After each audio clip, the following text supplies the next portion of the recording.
back, Ole Miss fans, to another episode of the Rebel Talk. I'm your host, Zach Moreth. I'm back with Daylan Flowers.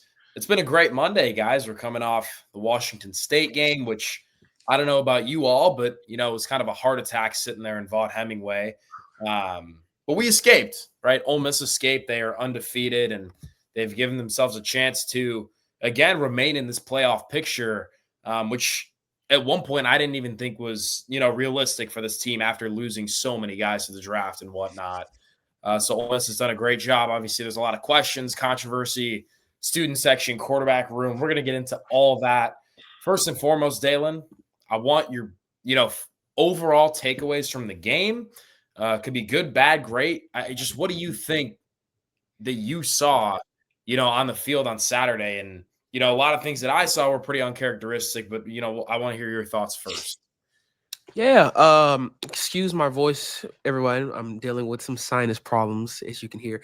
But I thought you made a great point right there. But I think that much of the fan base of Ole Miss, and I think the national media expected this to be a rebuild year, just based off everything that Ole Miss lost coming off of last year. And rightfully so. When you lose the amount of NFL talent that Ole Miss lost last year, the first thought of process is rebuild. This isn't a program that has a history compared to some of his peers. But one thing Lane Kiffin has done better than almost any coach in the country consistently is attack the transfer portal. And they had an excellent couple past years in the high school ranks as well that have kind of helped bind into this group of guys this year. But one thing about the transfer portal is, whether you like it or not, whether you think it's broken or not, you can replenish no matter how much you lose the year before or how much you gain. So I thought Lane Kiffin did a great job in the offseason, and it really is showing that right now this team is 6-0. They took care of LSU, and they're winning close games that you can necessarily say there was a better team here last year, but they didn't win some of the close games that some of this team has won this year. So Washington State was revealing for a lot of different reasons, but I will say this as well. I think it was important for that game to happen. I think it was important for Washington State to play the way they did. I think it was important for that game to happen after the bye week, and I think it was important for Ole Miss fans to see those Washington State fans as loud and eager and excited as they were in that stadium. It's easy to get complacent when you're 5-0. Defeat LSU, riding high with your second string quarterback in, technically. It's easy to get complacent. It is. It's easy when you're a player at this level, when you're going 5-0 and you're riding high after there wasn't much talk about you in the preseason to get complacent. And I think Ole Miss needed a punch in their face at this time more than they needed it ever. And that's because Georgia's this weekend and Norman, Oklahoma will be following.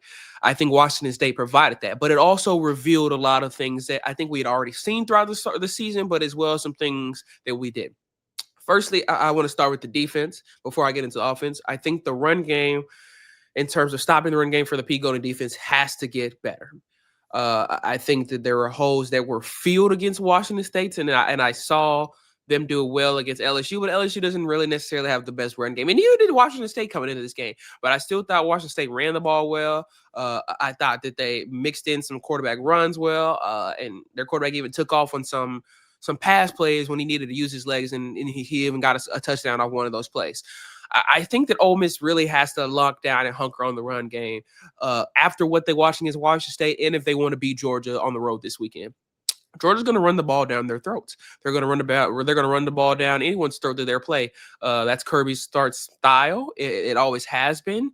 You will obviously throw the ball in the midst of all those plays, but developing, establishing, empowering the run game is what Kirby Smart is going to try to do this weekend. And if Ole Miss wants to have any chance to defeat Georgia, they have to eliminate the miscues they had against Washington State. They really do. They have to fill the gaps better. They have to get to the gaps quicker, but they also have to get set on defense quicker. I see TJ Dotter with the Green Dot out there, and he is literally trying to do so much, it seems like. And that could be a benefit of the Green Dot, but it could also, in my opinion, be a disadvantage of the Green Dot. Sometimes, to the essence, he's trying to help everyone else get to where they need to be. He's not where he needs to be because of it. And then you sometimes see different gaps or different parts of the middle of the field open because of those moments. And not necessarily saying TJ doesn't know what the play is or where he needs to be. I just think there's literally so much he has to do as a linebacker in general, but as well with the Green Dot, that there's literally a million things going on for him. it's time for other guys to now step in and help him out. I think Kabina Gushing has done a fantastic job with that in terms of going downhill and stopping the run game for Ole Miss. But I think it's time for Sage Ryan to get in there a little bit and get in the mix and get dirty. I think Jalen Braxton did a really good job against Washington State, and we're now seeing him a little bit fully healthy now, and you probably will see him in that role a little bit more too. But those guys really got to step up and help on the run game. If they don't do that, they're not going to be able to compete if they do make the college football playoff.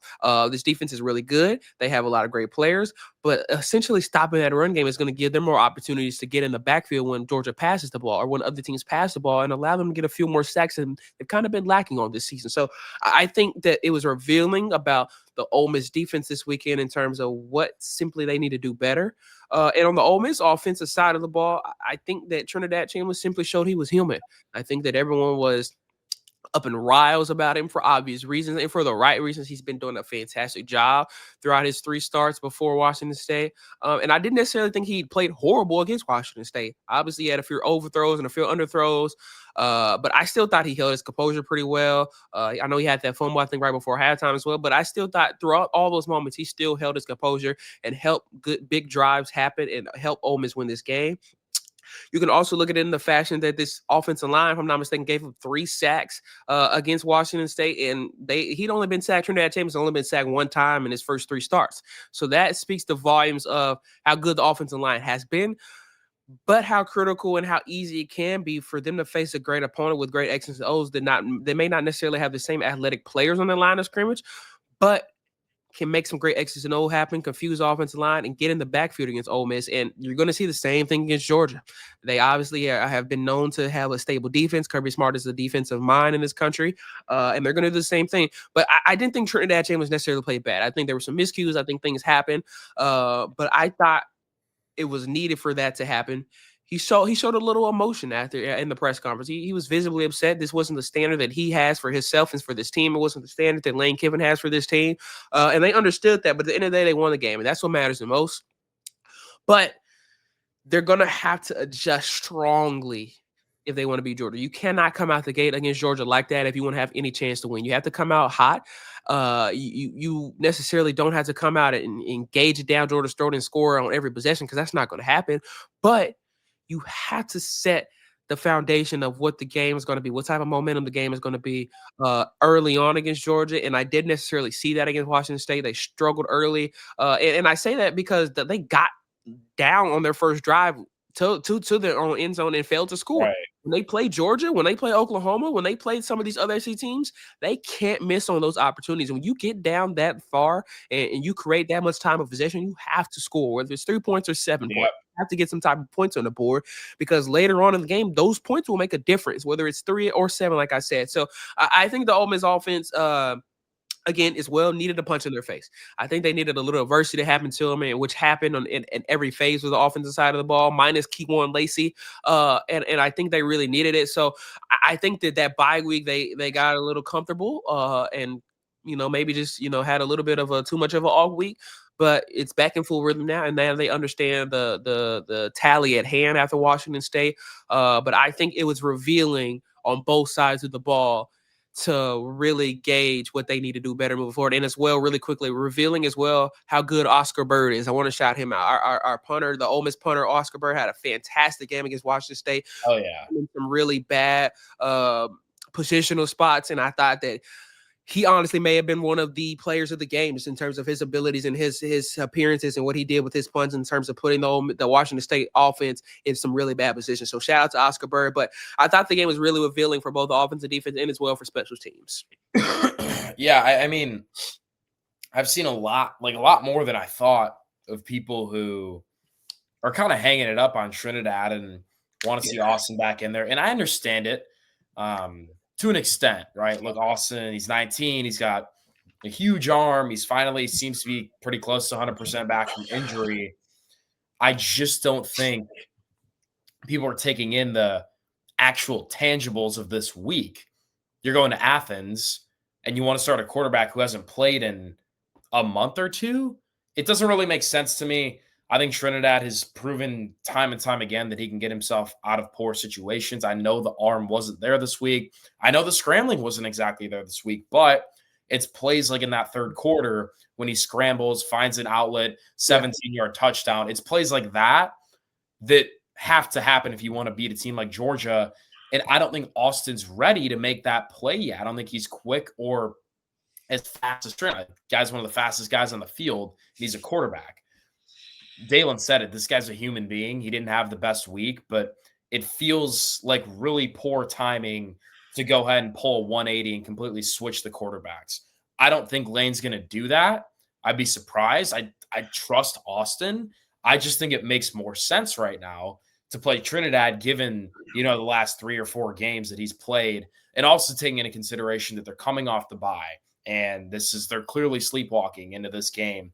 Well, they were preparing for Georgia for a lot of that bye week. Like, there's a lot of things, not that it was acceptable under any circumstance, but still, I think Trinidad is the right guy moving forward.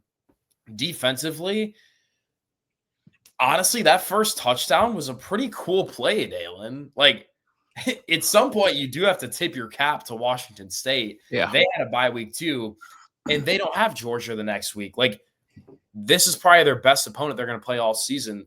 They've been scheming. They've been doing all these different things to prepare to shock the world to take out Ole Miss. They have a really cool trick play that ends up working out in that first drive, and then they get all the momentum, and it goes on from there. But bottom line is Ole Miss escaped. They're going to Athens. It's college game day. It's going to be phenomenal. And I know the student section really didn't have a good showing this past weekend, but just about everybody I've talked to is making their way to Athens for the game. So the support's going to be there. It's going to be really fun. I'm probably going to get barked at, try and maintain my composure as much as possible. But just I want to, get your thoughts on that. I don't want to call it a controversy, Daylan, but, definitely a topic of discussion regarding the Ole Miss quarterbacks.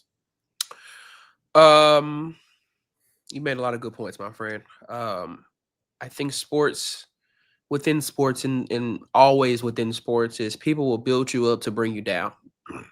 If a team wins too much, everyone hates them. Bama and Nick Saban dominated the 2010s, and people hated them for it.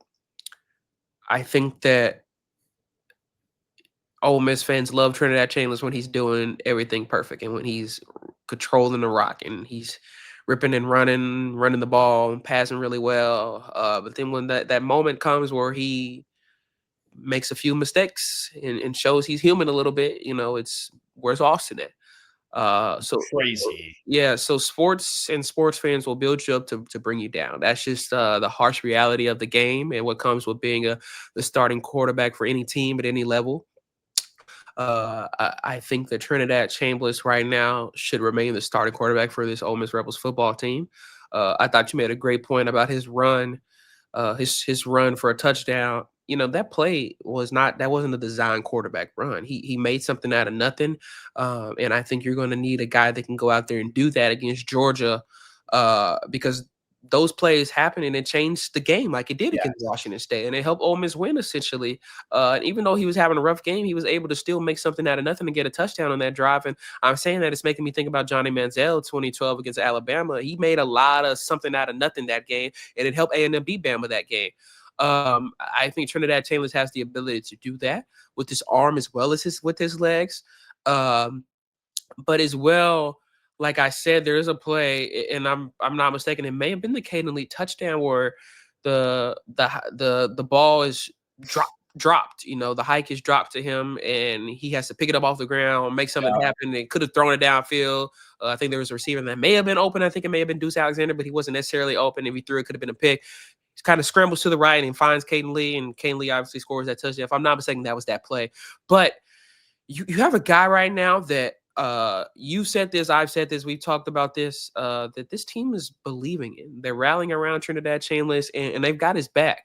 And right now, he still has the hot hand. I don't necessarily want to say that, okay, Trinidad Chambers had a bad game, but if I look back at what he did against Washington State, it wasn't necessarily numbers-wise a bad thing. Not at all. He still performed at a high level that a quarterback needs to do to win games, in which they did. But my thing is this. how much of a difference are these games compared to last year, and what is the difference? And I simply say it's Keywan Lacey. I think when you have an effective run game, and man, every time I watch him, it's like, how does he do it? How does he duke that defender? How does he break that tackle? How does he get out of that hole? But I think that's essentially helping Trinidad Chambers. I think that in those moments when they know, this may be a bad pastor, they're finding the way to get out of it because they have a great run game. And Trinidad is believing in his run game, but as well, he's believing his receivers. I know that Harrison Trey Wallace hasn't necessarily been on fire since that Kentucky Arkansas game, but he's still being involved in a lot of different ways. You're seeing a lot of motion plays for Deuce Alexander. You're seeing Daquan Wright, by the way, Daquan Wright is gonna make some NFL GM very, very happy one day. But he's involving as much of his arsenal as he can, Trinidad Chambers, in terms of his receivers. And I think just the mobility that he has right now is going to effectively be a benefit for Ole Miss against Georgia. And essentially, like you said, I don't know if Austin Simmons necessarily has that right now. I think that he has the ability to do that, but I was watching him on the sideline against Washington State. He was moving around pretty well. I've seen limited tape as I've seen since the injury against Kentucky. And obviously Lane has said that he's gotten better every week, but he's still not technically at 100%, but he's getting very, very close now. But you don't want to risk that. I just don't think it's necessary. I don't think, it's worth it. And I personally don't even think it's a controversy. I think that there are two great quarterbacks in that room. I think that one guy was named the starter for a reason before the season started, and you have backups for a reason that know the playbook and need to be out there at times to get game experience. And then the starting quarterback got injured, and the second string had to go in, and he's just balled out. And rightfully so, because of the system and the play calling and the belief in his teammates.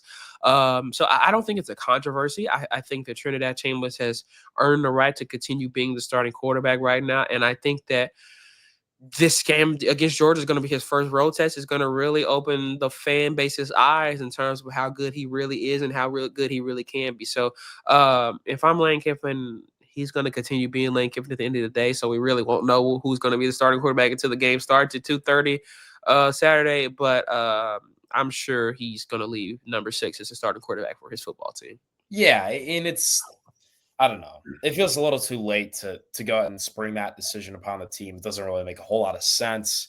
All right, I'm glad we covered that. The last kind of thing I want to get into, Daylan, what do you think about this whole James Franklin dilemma? I think it's pretty obvious that Matt Rhule is going to be the guy as he went to Penn State. I think it's going to be pretty simple for him to make the jump, stay in the Big Ten, and go back home to Pennsylvania there. But a $56 million buyout, there were rumors that Adidas was basically funding the entire thing. To me, it's kind of insane. In Penn State's setting a pretty unbelievable precedent for the next coach who comes. If it is Matt Rhule, then in those first 2 years of his coaching career, he can't get upset once to any other Big Ten team. And if he doesn't beat Ohio State, Michigan, and Oregon, whoever the case may be, then the season's basically a failure for Penn State. Am I getting that wrong? Yeah, I think you're right, but it's kind of the same thing if you're the Bama head coach. If you're Kalen DeBoer and you beat everybody else, but you don't beat, say, Auburn and LSU consistently, then you're out of a job in a way. And I watched Steve Sarkisian's press conference today, and he kind of talked about it. This is a guy that literally was essentially very near to a national championship last year. Was the number 2 team at the start of the season. Maybe a Drew Aller interception away against Oregon to not even being talked about in this position right now, and without him not being the head coach. I will say this.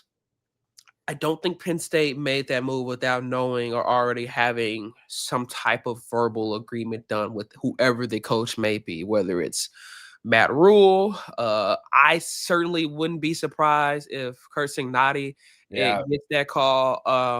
I know some people may be saying he's a little bit older and he may be settled in Indiana, but this dude is balling. I mean, they just beat Oregon on the road last weekend. made the playoffs last year. I know they got squashed, but taking Indiana to the college football playoff is a big feat.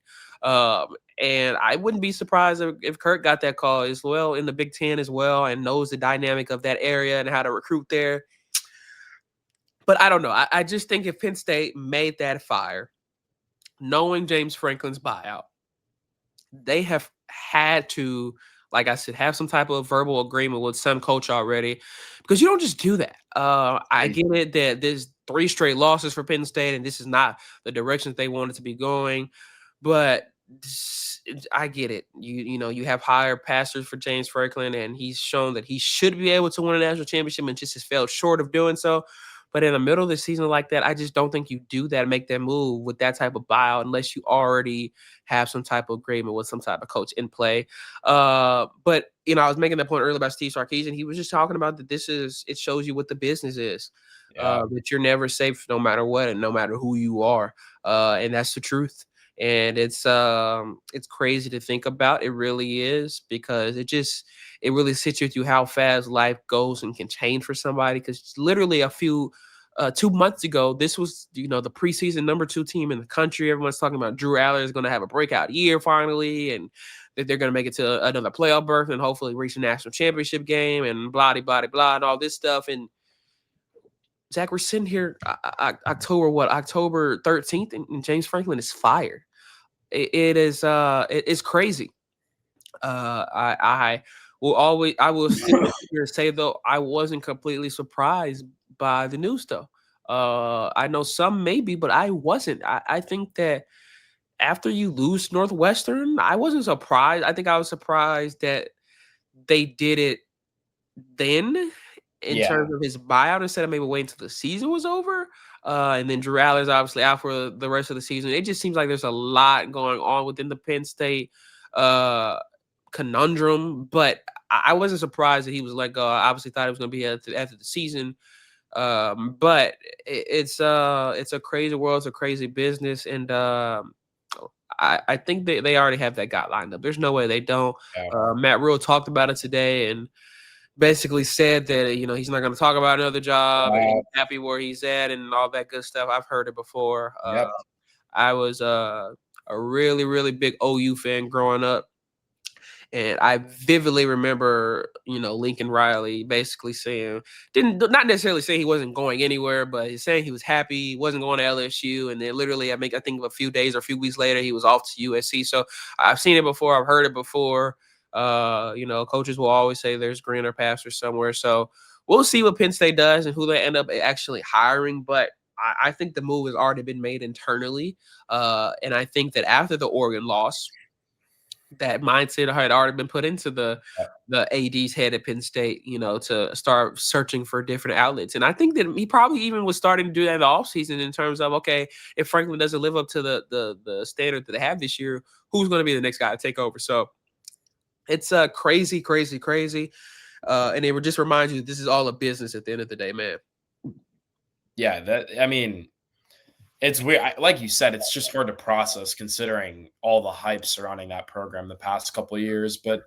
And I think it's even more ironic. They brought the Ohio State defensive coordinator on staff for like $3 million, highest paid coordinator in the country. Unreal, absolutely unreal. I apologize. It just goes to show you that money doesn't matter, though. At the end of the day, Zach, it doesn't. It doesn't matter how much a coach is getting paid or how much his buyout is, how much his coordinator is getting paid. It just goes to show you that it doesn't matter. It's crazy. It's unbelievable, dude. It's a pretty wild world we live in. Sorry for getting off track for Ole Miss for the listeners. That was just pretty groundbreaking news. I thought we had a pretty good digestion of that Washington State game. We're going to come back later in the week. I'm going to have Daylan come back on. We'll preview UGA. Again, pumped up, man. We can finally put that Washington State game to the side and focus on it's college game day, baby. Come on now.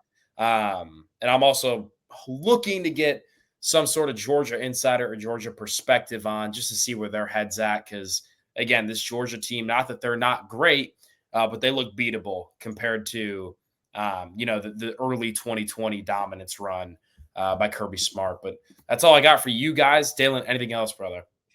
No, man. We'll see you guys in a few days with our Georgia preview and more talk about the Bulldogs. But take care. Have a great week. Thanks, guys. Howdy, toddy, and go Rebs.